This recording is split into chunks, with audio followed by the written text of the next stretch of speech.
welcome to the Transforming Trauma Podcast, a complex trauma podcast through the NARM Training Institute. My name is Sarah Buino, and I'm so excited to be sharing today's interview with you. Hey, Transforming Trauma listeners.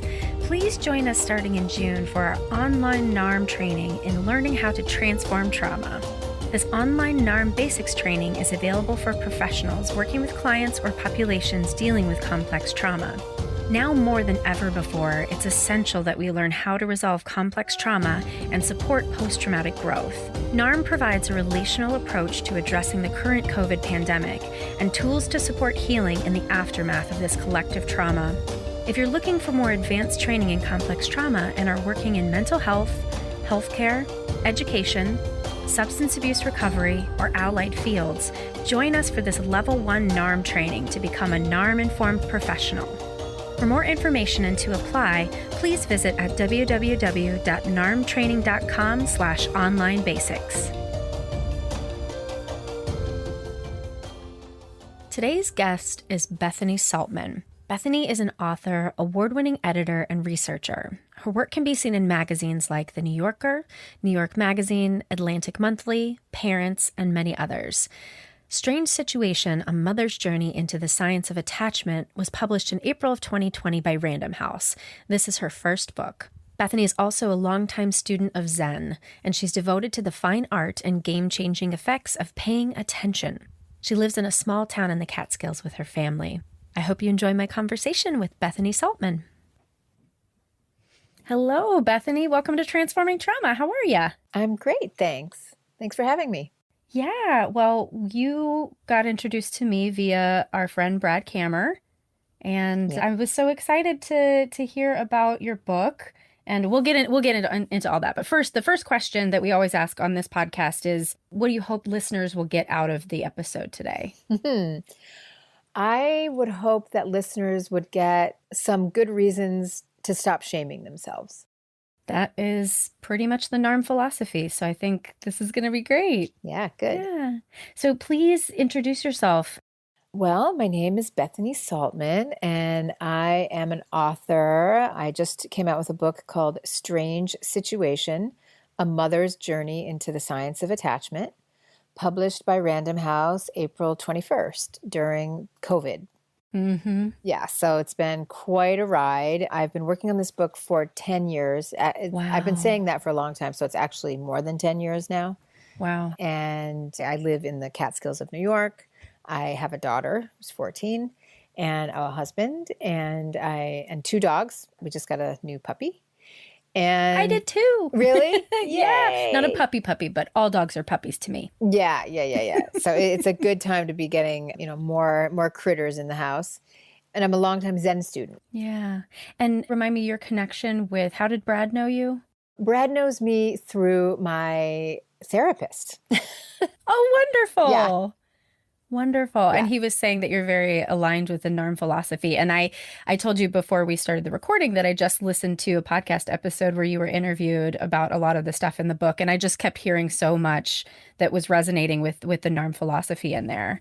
Well, that's great, because honestly, when I was invited to be on the show, I thought, well, I'm not a therapist. Mm-hmm. I'm not a trauma specialist. I'm married to a trauma specialist. My husband is a somatic experiencing practitioner. I've interviewed Peter Levine for an article a long time ago. I mean, I know the basic perimeters of this work, but I am not a practitioner myself. Mm-hmm. So hopefully this will be helpful for people. Yeah, I think so. Because we talk in NARM a lot about attachment, and that's what your book is about. So yes. What drew you to wanting to research attachment and write about it? And I should also say that my therapist is a NARM. I do have a NARM therapist. So I know a little bit about it from being on the receiving end. Mm-hmm, mm-hmm. And one thing that she and I have discovered is that attachment sort of means potentially different things in different contexts. So the attachment that I studied is sometimes in some ways a little bit different than just the way that it's used in NARM. I can't really speak to that because I'm not totally sure how you guys talk about it, but I will tell you what I've learned and then we can get into it. Yeah. So I started studying attachment, when my daughter was born. She's 14 now. I loved her like crazy. I had all the markers of affection. I, thought she was adorable. I wanted to be around her. I didn't have any trouble, quote, bonding, as, people sometimes talk about. But I had imagined that my love for her would somehow eclipse the rest of me, and I would no longer be angry, edgy, anxious, irritable me. And I soon discovered that that was not, in fact, the case. And so I loved her dearly, and I was angry, resentful, irritable, and really unkind even sometimes. And realizing that scared me. And I thought, there must be something wrong with me, because maternal love is supposed to take over. You're never supposed to feel irritated with a baby. Like what kind of a monster gets annoyed at a baby? And it was so dark. It was such a dark feeling. And I did have a short bout with postpartum depression, which was very instructive. It was short, but wow, that's some heavy duty stuff right there. But then that lifted, but I still felt this malaise of being myself. And that wasn't a new feeling. But coupled with this, love gave me a lot of anxiety. Like I just didn't understand how I could love someone and still, like, what kind of protection is love? Why bother loving if I can still be such a bitch to this vulnerable creature whom I love? So someone had asked me to write a column for a local magazine about being a Buddhist mother. And so I jumped at the chance because I thought this is a good opportunity for me to get in here, and because now on top of it all, I was also a longtime Zen practitioner. So I was supposed to know better and have the tools to, not act out.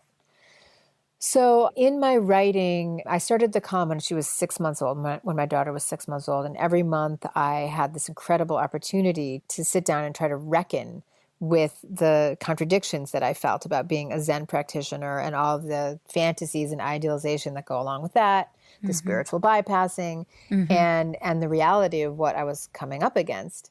And I quickly figured out that I could interview, when authors have books coming out, they'll say yes to pretty much any interview. And so good to know. Yeah, no, it's actually really good to know. If you have any kind of a market and you pitch it, most people will say yes. So I started interviewing all these really great people and asking them basically, how do you live? How do you, do this human being thing? And as I was doing this, I started to come across the concept, the words attachment. And I started to see mention of the strange situation, the laboratory procedure. I started to see mention of this all the time, and then realized that I had thought that attachment was one thing, which is what I had learned from reading Dr. Sears and his attachment parenting.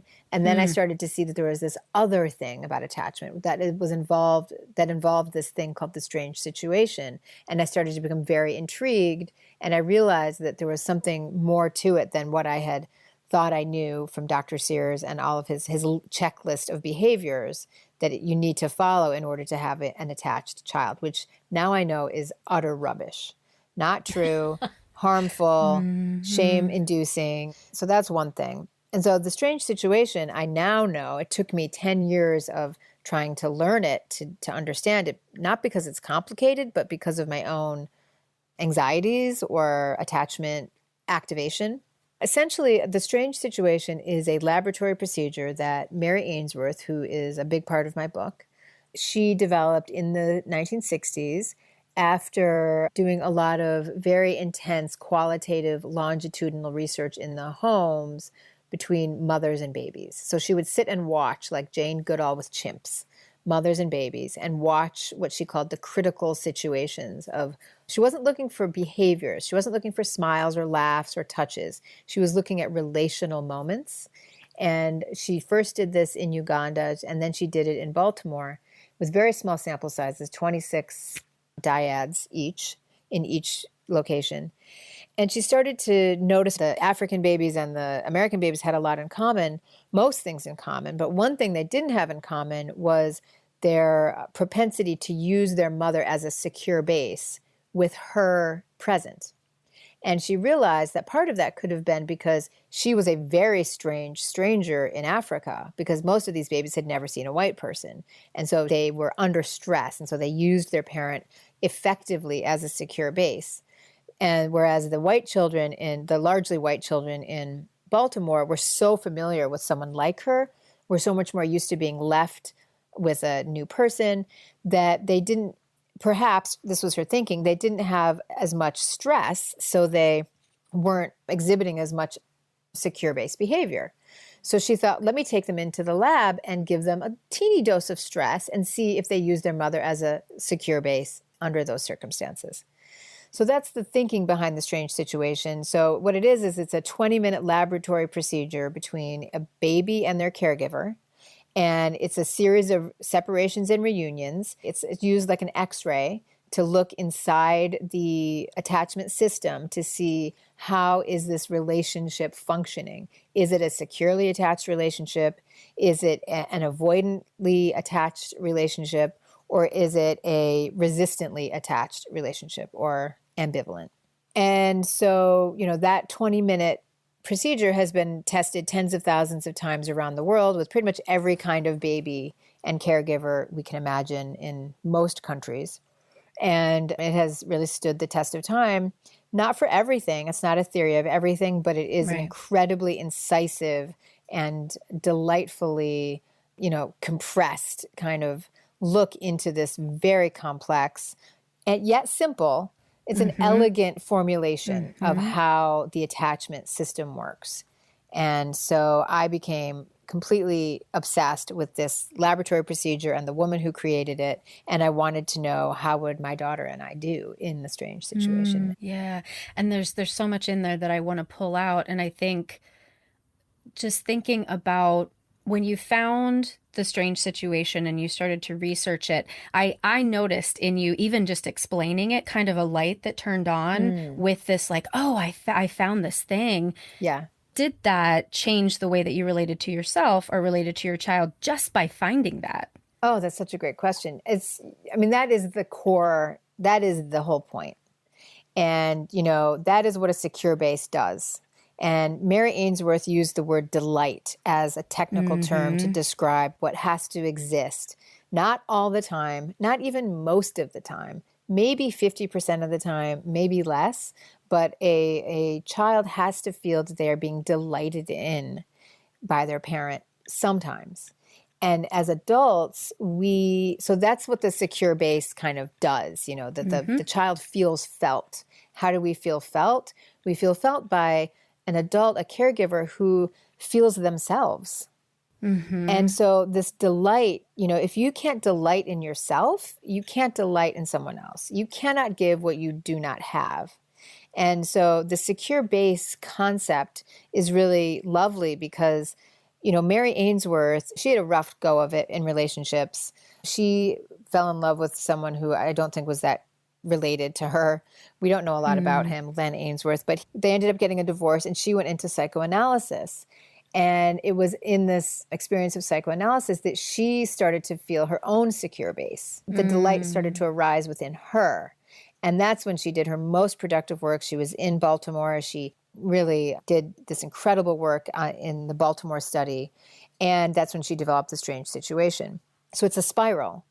And when I discovered her, I discovered the power of discovery. And that's one of the things I love about her, this delight in just exactly who we are and the way she delighted in the women that she studied, the totally imperfect mothers that she studied. And she was harsh sometimes. She spent a lot of time with these people. I have an over 7,000 page document on my hard drive of her notes from these visits. And, she was professional and she's a scientist, but she was also very human. And she was of the time, so talked a lot about women's neurosis and women coldness and distant. And she was as influenced by the time, still influenced by kind of a Freudian take on things. But she was just so alive and pointing to that aliveness as delight. And that when the secure baby is in the strange situation and is able to feel their angst when the parent leaves and then is able to come back to themselves when the parent returns, that's them being alive. The avoidant baby can't do that by one. They don't have that, what's called attentional flexibility to be able to say, oh my God, this sucks. I'm so unhappy. I hate this. Oh, she's back. I'm good. They can't do that because they don't trust in their own experience. And the resistant baby is moving so fast with their comings and goings of their own feelings that they also can't delight in the experience of themselves. And that's also what we learn in Zen, that it's not about transcending the moment or, getting past the moment. It's about entering it 100%. And that can hurt a lot, but it's delightful in the end. And so, yes, you're 100% right that that's the heart of the matter. Yeah. And what you were saying as you're describing these different attachment styles and the way that we essentially want the child to, I'm just repeating what you said now, we want the child to be able to feel the distress when mother leaves, feel the calm when mother comes back. That's in NARM exactly what we're hoping to support people to potentially realize for themselves, is that they have that within themselves. Exactly. Right. And you even said connect to your own aliveness. And that's literally exactly what our founder, Larry Heller, is wanting, for people to connect to that part in themselves. And as I heard you tell, Mary's own story, that's exactly what happened for her. And the product of connecting with herself was this research that's so revolutionary, and then helped you, I'm guessing, connect to yourself, then create this book, which is going to help countless people. Exactly. And it helped me connect to my daughter. Yeah. I was connected to her, but I felt like I wasn't doing it right, and that's where the shame part comes in. Shame is the killer. Yep. Because shame makes us feel like we're doing it wrong. And from a human perspective, there is no such thing as doing it wrong. From a behavior point of view, I mean, sure, there's wrong stuff to do. We all know that. And so we do our best to behave in ways that are, appropriate and helpful and attuned. But until we can actually experience the full spectrum of our humanity and our feelings, we'll never be able to attune to someone else, because we'll be so busy mitigating our own internal drama that everyone else is just objects. Right.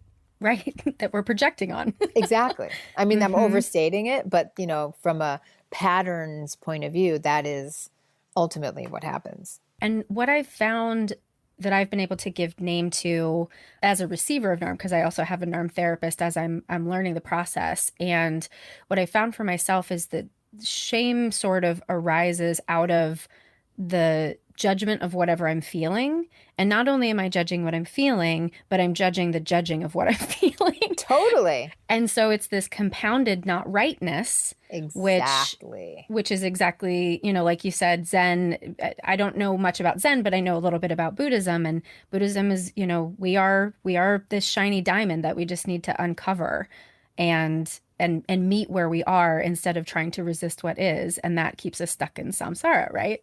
Totally. Yes. Yeah. And samsara is translated as bumpy ride. It's just that feeling that like something's off. Like the wagon wheel is just not, like my wagon just isn't right. Everybody, and I'm so guilty of this. I mean, this is such a huge part of my malaise, my everyday, separation from my own bliss state, if you will, is that I'm always convinced that everybody else has it together. And I'm stuck over here really not getting it and, whatever, all that whole thing. And so, yes, the idea that if we can, the other side of shame is radical acceptance, which doesn't mean that we don't hold ourselves accountable. And I think that's part of the shame thinking. Like, oh, I need to be held accountable. Otherwise, I'm going to spew my neurosis all over the place. And it's actually totally the opposite. If we accept where we are, then we can actually manage our neurosis, and we can be kinder, we can be more attuned, we can be better parents, and we can be better parents to ourselves. And from a NARM perspective, I actually don't think we've talked a lot about this on the podcast before. So I'll explain it for listeners. Please. And you may have heard this from your own therapist, but we talk about child consciousness versus adult consciousness. And child consciousness essentially being the survival strategies that come up related to the developmental trauma that we've experienced. So shame is a developmental trauma response to a situation that was bad, right? A child cannot conceive of themselves as good in a bad situation. So shame was actually a way to depress oneself in order to stay connected to the parent. And so when we're coming from that child consciousness space, yeah, we're making decisions that are reactionary and not necessarily helping us move towards what we want in our adult selves. The way that NARM essentially just opens up space for the adult consciousness to step in and say, hey, wait, we do have some agency here. We do have some choice. And I might be able to do things differently than I have patterned myself my whole life. Have you experienced that in your sessions? I'm sure I have, but it's so kind of intrinsic. It's hard to know. Right. Mm-hmm. I think I definitely have. If I think about the trajectory of the work I've been doing, it's certainly about getting more connected to my adult consciousness, for sure. And, I spent a lot of time just naming the child consciousness too. That's something I find compelling. And so, yeah, no, I think that's definitely right. Can I ask questions about your therapy? Sure, absolutely. Yeah. Okay, I think that'd be really interesting. I don't know interesting. how articulate I can be about it because it's so just me being in it, but yeah. Yeah. Well, I'm just curious, how long have you been with a NARM therapist or practicing NARM with that therapist? I am so bad at time. I'm going to say a couple years. Did your therapist all of a sudden one day come in and be like, hey, I'm going to do this new thing with you? Or did you start with them after they were already No, a NARM I started therapist? with a NARM therapist. Oh, okay. Yeah. Well, I'm guessing, along the research of your book, you did run into recognition of some of the developmental trauma that you may have had growing up. Are you able to speak to any of that? Yeah, for sure. There's certainly developmental trauma. I grew up in a house where I did not feel loved. And it wasn't just a feeling. I had people in the house telling me, we don't like you. And it wasn't balanced by, we love you. It was really like a pretty straight up diet of, you pretty much suck. We aren't interested in you. We don't like you. We don't think you're, interesting. I was the youngest of 3 kids and have 2 older brothers.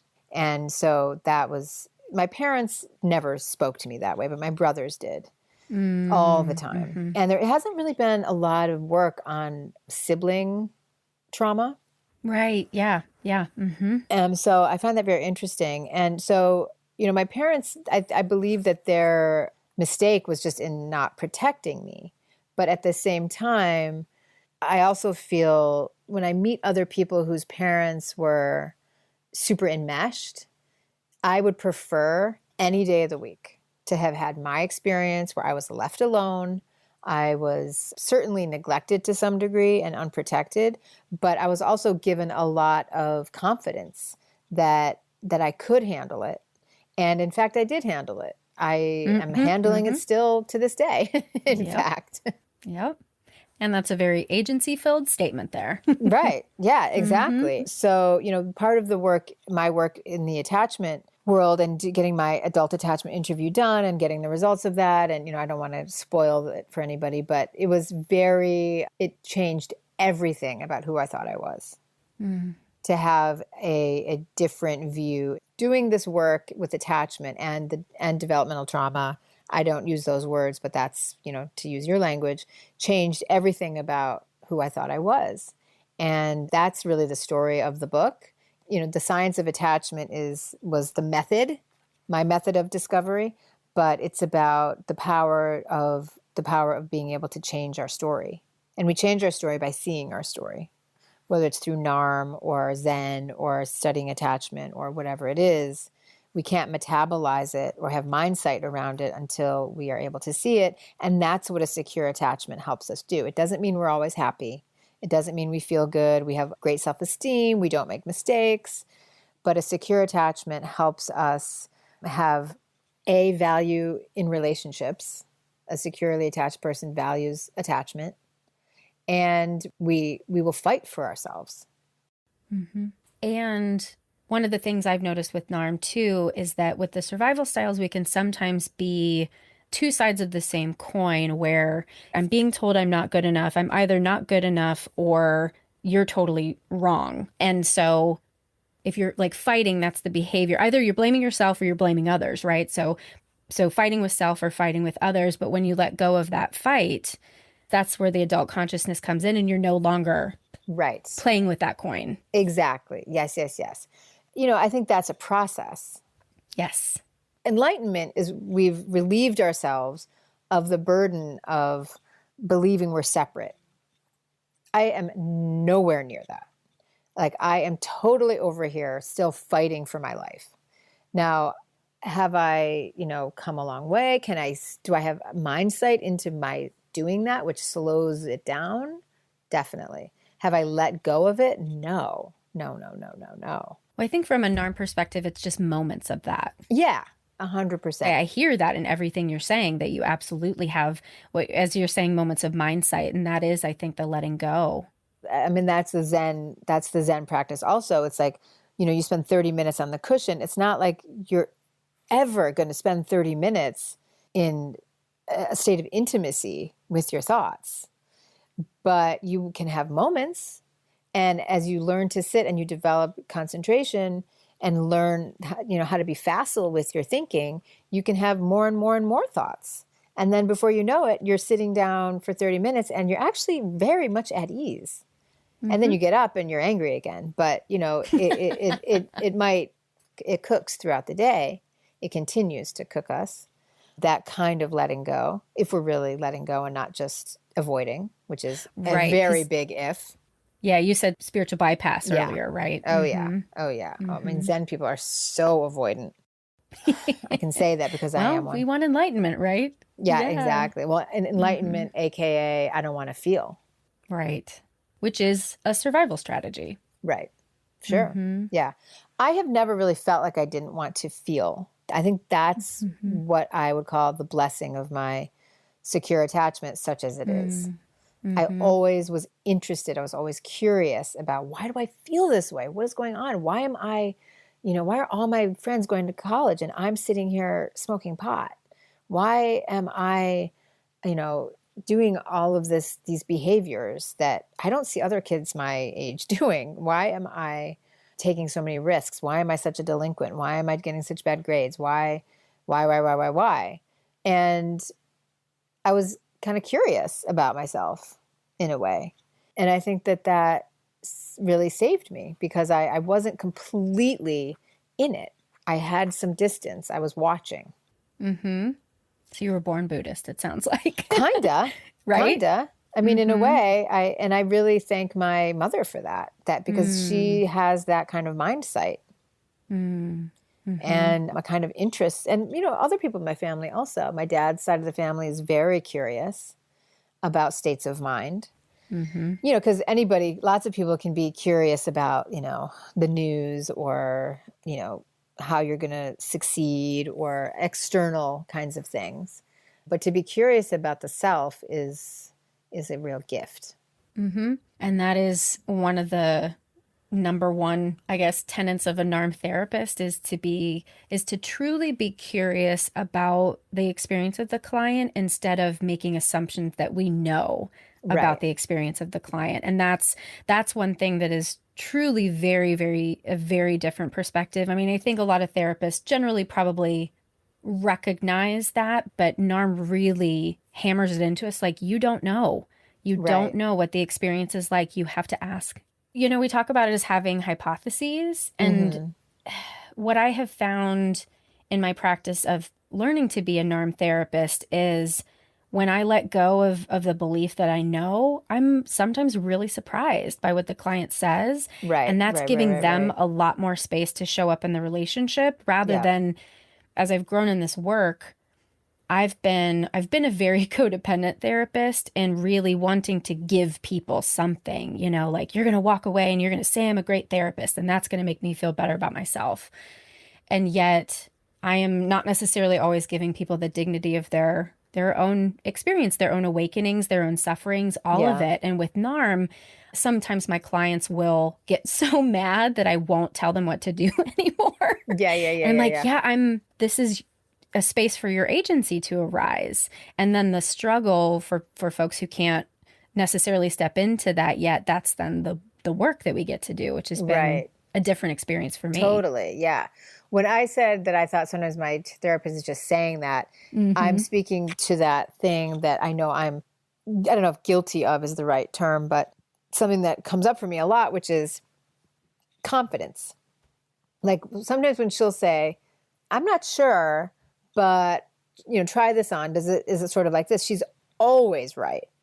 And I feel, and I'm often accused of, and correctly, of being kind of arrogant, because when I see something going on, I know what's going on. And you can't tell me I'm wrong because I feel it, I know it.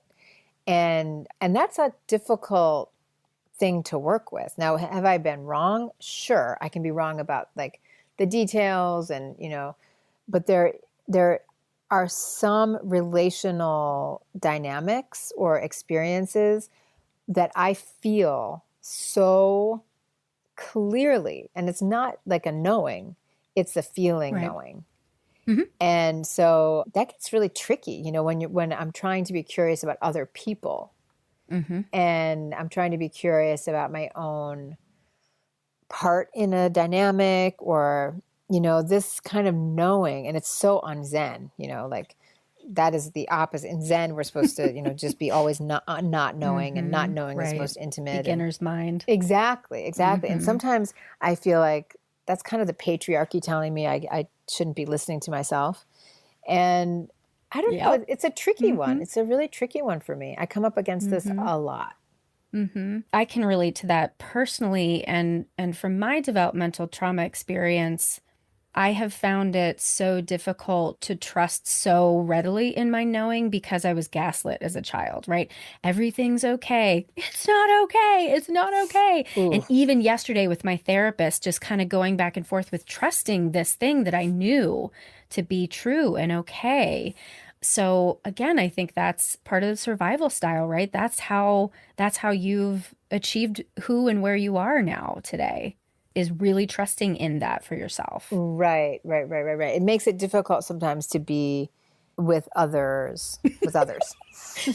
Well, this kind of leads into a question I was thinking, and if this is a spoiler alert for the book, tell me and we don't have to talk about this, but how have you seen yourself change in relationship to your daughter, to your husband, to other people in your life based on all this research about attachment? That's not really a spoiler because the answer is, it's basically given me the reassurance to just keep doing what I'm doing, setting aside this other thing we're talking about right now, this kind of, intense, I wouldn't even call it confidence, but just like a grasping with my, how I'm seeing things. But, my work has always been to be curious and to practice my mind and to try to, allow in for more awareness. And the attachment work that I've done, the 10 years of research and into the science of attachment and Mary Ainsworth's life and her incredible offering has been to really affirm that is, regardless of what kind of pattern of attachment we have come into based on our lives and our ancestors and who raised us, the work is always the same, which is to just keep growing in our awareness. So my relationships have improved in the sense that I have really come to relax more in the presence of what I already know. That's the only thing to do. Like that is it. So however you want to find that, however one wants to find that through therapy or practice or friendships or journaling or whatever the heck it is. But so that's incredible. I am convinced of that. That is so related to both Buddhism and NARM, just being with what is. Yep. What else could we possibly do? Well, I have spent a lot of time fighting what is. No, I know. Let me tell you, that's painful. No, believe me. Me too. Yeah. Me too. What I meant was just that, like, when you think about it from a sort of rational, like what else could possibly work? Right. Well, two questions. One, Since you mentioned, I know Brad is very interested in this as well, research on sibling abuse. Is that something that you have thought about researching, or? No, I don't really want to do any more research for a while. Yeah. No, I'd like to write a novel, like a mystery novel. Oh, that sounds lovely. Yeah, the research thing is so intense and so hard. I don't think I want to do that anymore. But I would love to hear about some research. Great.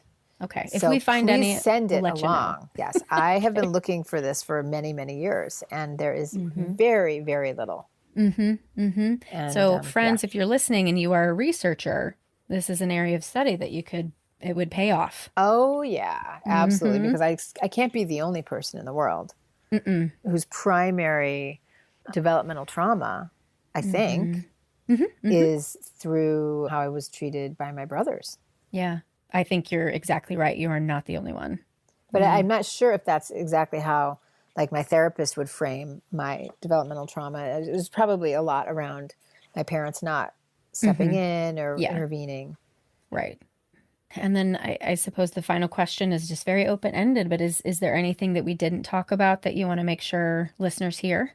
Well, one thing that I think is just something to put a little, question mark in people's minds is about the difference between attachment styles work and patterns of attachment work. So like the social psychology and the developmental psychology. Because I've talked to many therapists who don't even know that Mary Ainsworth was a developmental psychologist, and that there's a huge body of literature that is, through the adult attachment interview, that is not a questionnaire. So when people talk about wanting to know their attachment styles and they take the quiz or they do the questionnaire, I mean, there's something to that, but actually the research that I've done has shown that there isn't really an overlap between what we learn in the adult attachment interview, which is a very intensive, unconscious, consciousness raising kind of experience versus what you know about yourself. And so I would really encourage therapists to explore the work of Mary Ainsworth and Mary Main and the adult attachment interview. People like Howard and Miriam Steele, Alan Sroufe, people who are doing this work now, Dan Siegel, who are doing the work on the adult attachment interview for clinicians, because it's so deep. And the attachment styles work is fine, but it's very different. And it's more like a personality index than the deep, entrenched work of what is getting passed down generation to generation because we don't see it. Right. So it's by its very nature sort of the opposite, because in the attachment styles work, it's what you see that you're writing down. Well, guess what? The thing that you can't see is what's driving the ship. Exactly. Yeah, self-report, I've always thought is so flawed. Yeah. I mean, it is what it is. I can't speak to it. I'm not a scientist. I'm not a researcher. But as someone who's spent a long time swimming in the seas of this incredibly deep, profound, beautiful science, I really would encourage people to get into it, because there's so much that can be gleaned, and it's whole body and mind stuff. It's like, it's real. It's real. It can't be wrapped up. My husband and I did the adult attachment interview training, and it was so incredible. It affects me every minute of my life. It really affected the way I see, the way I listen, the way I read, the way I understand people and coherence. And it was a very, very powerful experience. Mm-hmm. Me Googling right now to get that information. Thank you. Yes. Yeah. So would you say the title of your book again so everyone can make sure that they're putting that in their Amazon cart right now? Sure. Yes, please. And then write a review. Yes. Strange Situation, a good title for these days, I'm thinking. So it's called Strange Situation, A Mother's Journey into the Science of Attachment. Wonderful. Thank you so much for being with us today. Yeah, thank you. What a great conversation. Thank you. Yeah. Thanks so much for joining us for today's episode. If you want to learn more, you can check out the show notes or visit us at www.narmtraining.com/transformingtrauma. The Transforming Trauma podcast is brought to you by the NARM Training Institute. NARM practitioner trainings for mental health professionals are offered across North America and internationally. Please join us starting in June for our online NARM training in learning how to transform trauma. This online NARM basics training is available for professionals working with clients or populations dealing with complex trauma. NARM provides a relational approach to addressing the current COVID pandemic and tools to support healing in the aftermath of this collective trauma. Join us for this Level 1 NARM training to become a NARM-informed professional. For more information and to apply, please visit at www.narmtraining.com/online-basics. Thanks to Andrea Klunder and the Creative Imposter Studios for producing and editing, to Tori Essex for our album art, and to Brad Kammer for the creation of this podcast. We really look forward to building community and connection with you and changing the world by transforming trauma.